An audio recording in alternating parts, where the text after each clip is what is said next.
Dans son milieu de fils à papa, Lisa Marie Presley a du mal à trouver ses repères.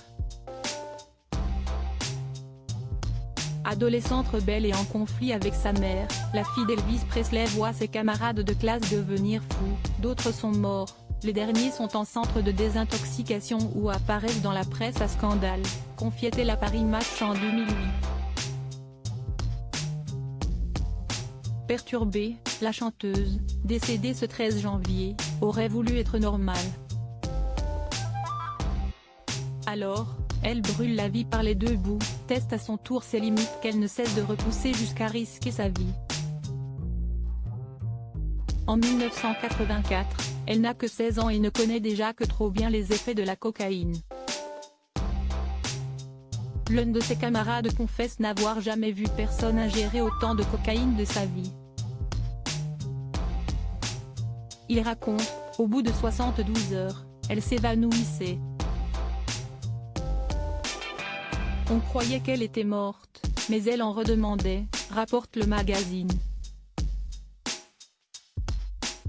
Dans les rues de Sunset, à Beverly Hills, une Toyota Zigzag, sieste Lisa Marie. Elle est en danger de mort dans sa voiture sur laquelle est écrit « Les roses sont rouges, les violettes sont bleues et moi, je suis schizo ». Après 3 jours passés sans dormir, elle rentre chez sa mère, Priscilla Presley.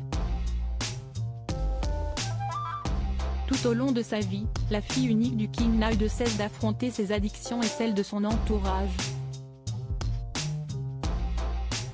Lisa Marie Presley, une vie marquée par les drames en 2020, son fils, Benjamin Keough met fin à ses jours en se tirant une balle dans la tête dans son manoir de Calabasas, où se trouvait sa petite amie. À seulement 27 ans, le jeune homme se battait contre une dépression et plusieurs addictions. Souffrant d'être dans l'ombre de son grand-père, Benjamin Keough était déprimé, n'avait pas vraiment d'éducation, de travail ou de passion, avait déclaré un proche de la famille Ozone. 6 mois avant le drame, il avait déjà tenté de mettre fin à ses jours avant d'être admis dans un centre de désintoxication.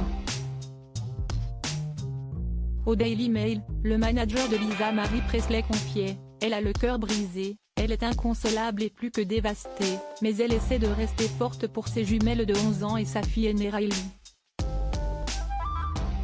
Elle adorait ce garçon, il était l'amour de sa vie. » Décédée des suites d'une possible crise cardiaque, une autopsie devait relever prochainement les causes de la mort de la chanteuse de 54 ans.